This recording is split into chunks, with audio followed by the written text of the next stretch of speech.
So, today we are going to be talking about test anxiety or exam anxiety, and specifically ways that we can work to get rid of test anxiety or to avoid exam anxiety or to just generally work with all of those unpleasant, anxious feelings. So, I've got 10 specific tips for you guys today.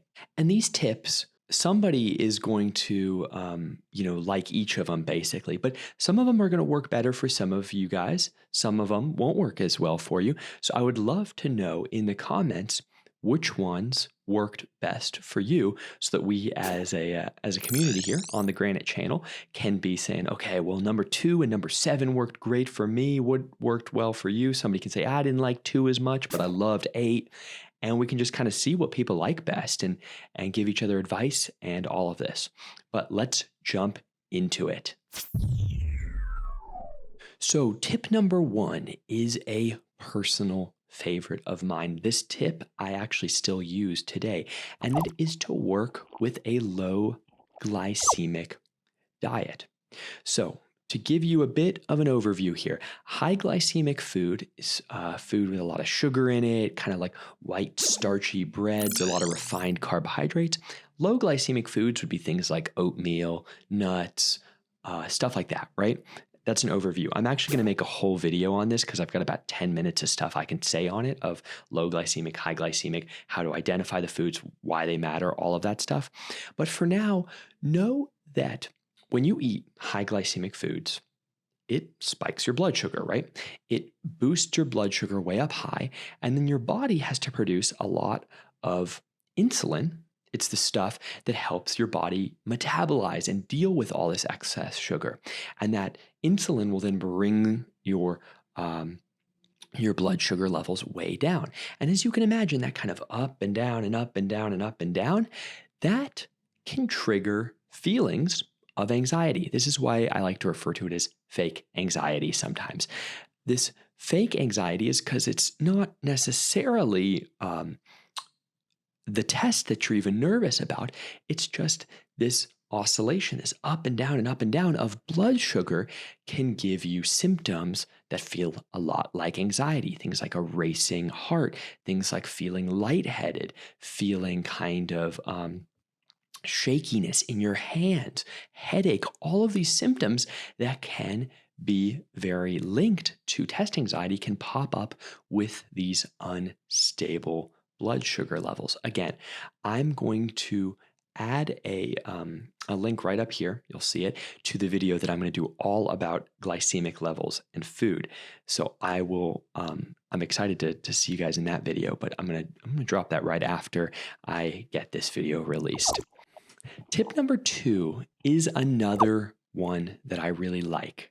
It is changing the way that you relate to test anxiety. This is a tip that was very helpful to me personally. What I'm sure many of you all have experienced is that when you start having some sort of test anxiety, you're getting nervous, you start noticing those physical sensations, right? Maybe some nausea in your stomach, maybe some tension in your shoulders, maybe headache or a feeling that you're kind of dizzy or a little bit dissociated or all of these things. You can start feeling those sensations, and it's easy to get really caught up in them, to start saying, oh man, I'm nauseous. This is going to cause a huge problem on my test. I'm going to become super, super nauseous and not be able to complete my test. Things of that nature. But if you change the way you relate to this test anxiety and you say, okay, well, I'm anxious. That's causing me to be a bit nauseous, or that's causing me to feel dizzy, or that's causing my head to hurt, or that's causing my hands to feel shaky, or it's causing my heart to race, all of these things. And you just say, okay, well, that's unpleasant, but it's not going to be a huge disaster. By changing the way you relate to that anxiety and just say, yeah, this sucks. These symptoms, these physical responses are very unpleasant, but they are natural. It's what happens when you get stressed. It allows you to let go of that extra level of worrying, which is worrying about the fact that you're worrying. And once you let go of that extra little bit of worry, you break that loop of worrying. And now you can just acknowledge, okay, this kind of sucks, but it's okay. And all of a sudden, you might notice, not everybody notices this, but sometimes you might notice that a little bit of that anxiety symptoms, they just start to dissipate. Once you stop worrying about worrying, the worrying just kind of starts to go away a little bit. So give that a try and let me know what you think about it. And tip number 3 is to become really familiar with your unique fight, flight, or often included as well freeze responses to anxiety. You might have heard the term before, fight or flight, but when we become anxious, we have certain things that our body does. And that's good, right? Our body should respond to stress and things like that in a certain way, and that's okay. Those have all we've those are really critical things that our body has evolved and is able to do for a good reason. But if you become really familiar with the sensations, maybe it's again nausea, maybe it is shaky hands, maybe it's racing heart. When you become familiar with those, it allows you to dismiss them more easily. So if you're in a test and your heart's racing, you don't have to be thinking, oh man, am I having a heart attack right now? You can say, you know, my heart tends to race when I take tests, or my stomach tends to get a bit nauseous when I take tests, or my head hurts, or my shoulders get really tense. And then once you can say, well, I know that's kind of the usual deal, not a big deal, it makes it that much easier to let go of those experiences. But the key to this is to have enough times where you are anxious and you pay attention to it. You say, oh, wow, this sucks. I'm taking a test and I feel really nauseous. Noted. And by doing that, you become familiar with it. As you can see here, tip 2 and 3 work really well together. They're kind of the two sides of a coin, basically. And tip number 4 is something that I like to refer to as avoiding sleep pressure. So everybody knows it's good to sleep before tests, right? You want to get a good night's sleep. Nobody wants to be pulling an all-nighter. But people can take this to the level where they are putting a ton of pressure on themselves to get a ton of sleep. And that stress that you're adding can actually make things difficult. So the advice I like to give to students is the night before a test, if you feel restless and like you're having a hard time sleeping, that is okay. Just the act of laying there and relaxing is going to be really energizing and helpful for you. And if you don't sleep perfectly, that is not going to ruin your test. You can let go of that concern. You don't have to get a perfect night's sleep to do well on your test. Now, that is not to say that you should pull an all-nighter and slam tons of caffeine the night before a test. That will likely make you do worse. But your body will fall asleep when it needs to fall asleep, even if it's a little anxious. And if you just kind of let go of that and say, hey, I'm going to get to bed, I'm going to lay there, but if I'm a little bit tight and I'm not falling asleep, know that you're still resting and it's still incredibly valuable and helpful for you. And what a lot of people find is once you take away that sleep pressure, it becomes that little bit easier to fall asleep. And before you know it, you've drifted off and you're getting a good night's sleep.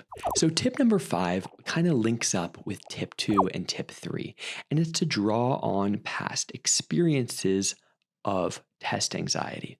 So as you start following tip 3 and noticing times that you've been anxious in tests and noticing those physical symptoms, tip number 5 means that you want to go ahead and reflect on those times, because there are no doubt times that you experienced a lot of test anxiety, but you did finish your test, right? You completed it. You got through it. You felt nauseous maybe, or maybe you felt really shaky and dizzy.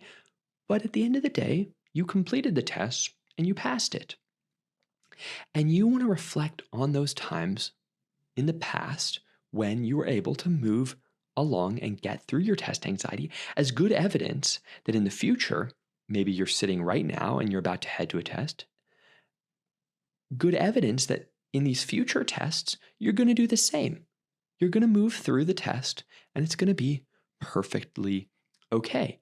Again, that's not to say that it's going to be perfectly pleasant, right? Test anxiety can be quite unpleasant. But by saying, okay, hey, there were these times in the past, they kind of sucked. I felt anxious, but, I got the test done, did fine, passed it. Maybe you even did really well. Who knows? By reflecting on those past experiences of success when you've overcome test anxiety, it will let you build confidence that you can do that in the future. So, tip number 6, this is a tip that I actually got from one of my professors at Dartmouth, and the tip is to worry beforehand. Now, I'll say some of these tips I found really useful, some I found less useful. Tip number 6 I included because I have a lot of friends who really liked it. Didn't work quite as well for me, but if you really like tip number 6, tell me because I want to know.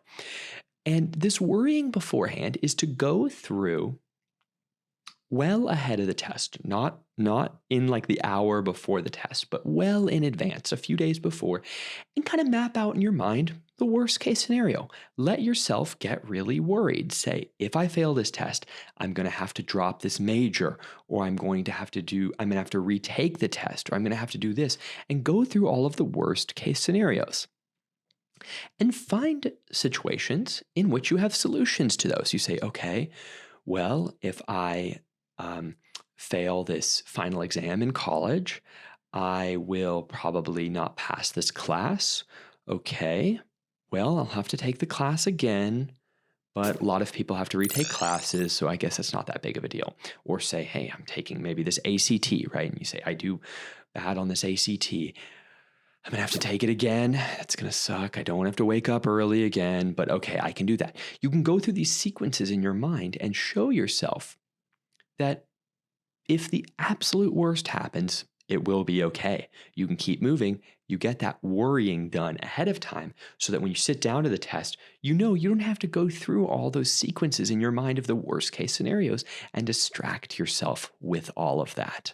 So on to tip number 7, probably the most helpful to me, wherein a lot of these tips are kind of quick solutions to test anxiety. Tip number 7 is the long-term kind of cure, we might call it. The long-term, this is going to kind of, if you get good at tip 7, you probably really won't have a whole lot of test anxiety moving forward in the long term. It takes a while, but it is to practice seated meditation regularly. So there is so much research. The world loves researching this now, but there is so much research that shows that meditation literally changes the way that your brain processes stress. I once had a meditation teacher teach it to me this way. Basically, you can imagine that your capacity, your ability to handle stress could be represented by a cup and some coffee. And coffee is the stress, and the cup is how much stress you can handle. So if you overflow the cup, the coffee spills out. And some people have smaller cups, some people have bigger cups. It seems like sometimes some people can just handle a lot of stress really easily. But meditation is the practice, it's the training that makes that cup bigger. You're not going to never feel stress, but your ability to sit with it and handle it and not have it overflow and really be a real distraction to you will become much higher and much higher. And the more you practice, the bigger and bigger and bigger the cup will get. So if you are saying, well, that's great, Grantley, you say practice meditation, but how do I do that? Help. We have our first meditation video that we recommend to everyone here at Granite is Breathe, and it's linked right here. You can practice that some and see how it works for you. And if you like that, then you can go to Scan, you can practice Relax, you can practice all of our different meditations. They have different things that they do. They have different kind of profiles, different power levels, different whatever you want to call it, different ways that they help you. But check those out and see how that works for you. If you start practicing it regularly, what I tell people often is when I started practicing meditation, it was a while ago now, but I found that after I practiced once a day, 10 minutes a day for a month, I started to notice some benefits. And then after I did that for 3 months, I started to really notice differences, really noticing how the degree to which tests were making me anxious was really decreasing a lot. So give that a go. And if you really get into it, we have the course that I have linked in the comments called Mindfulness for Academic Achievement. So this is lots and lots of different mindfulness and meditation exercises, lots of articles on nutrition, all that, the glycemic index stuff I talked about, all of that bundled into a nice little course. And it's linked below. So tip number 8 is to get in some sort of, regular exercise or movement. So I was actually doing a lot of research on this just before I shot this video because I found some really cool articles that were talking about something called a brain-derived neurotrophic factor that causes the neurons, right, the cells in your brain to grow more. And you can imagine if the cells in your brain, they're growing more, it will likely allow more connections to be made.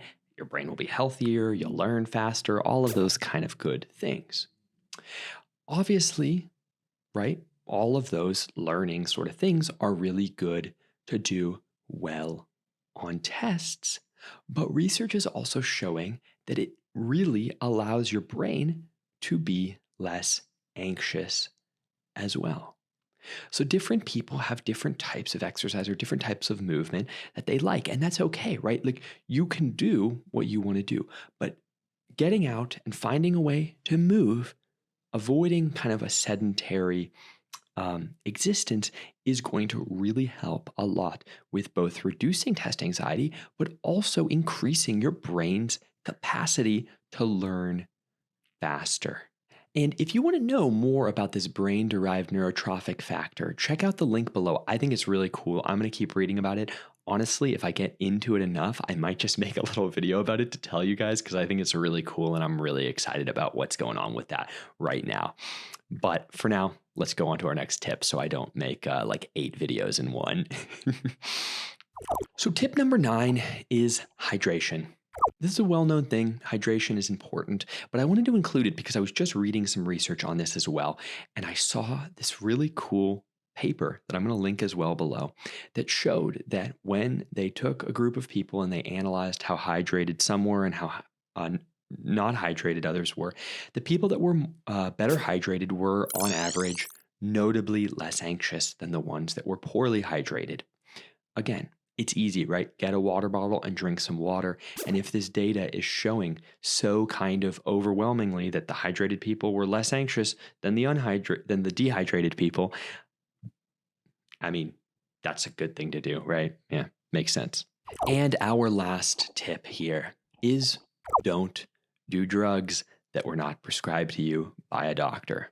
So I'm going to use this as a moment to pause and say real quick, if you are experiencing a lot of test anxiety and it's really kind of wearing you down, it's a good idea to go chat with a doctor about it and see what your doctor can tell you to do. Obviously, watching my tips on YouTube is a good way of dealing with some of your anxiety. But if you've got some really serious anxiety, go to a doctor. They are going to be able to help you really figure out a personal custom solution just for you.